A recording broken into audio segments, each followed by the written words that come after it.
How did a tennis forehand go from looking like this to looking like this? It's 1973 in Buffalo, New York. A 7-year-old Jimmy Arias is taking a private tennis lesson with Ian Fletcher, who made the fourth round of the Australian Open.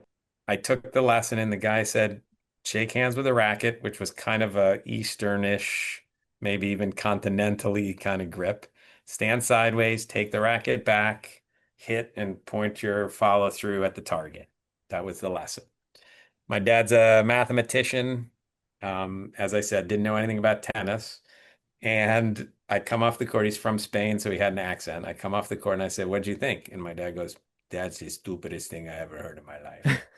He goes, "How can you swing full speed and stop? That means you're slowing down right when you're hitting." He goes, "I will teach you a forehand."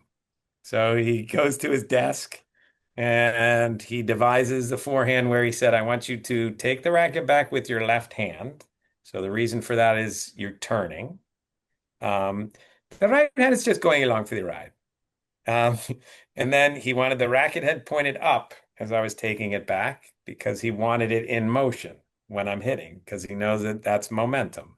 And then he wants my arm completely relaxed, my right arm, which was key. That was actually an amazing thing because by doing that, by not using any muscles in my right arm, my body just threw my arm. He goes, just let your arm go. It's connected to your shoulder. Just let it go. Finish wherever it finishes. And someday you'll learn to control it. So the Jimmy Arias forehand was born.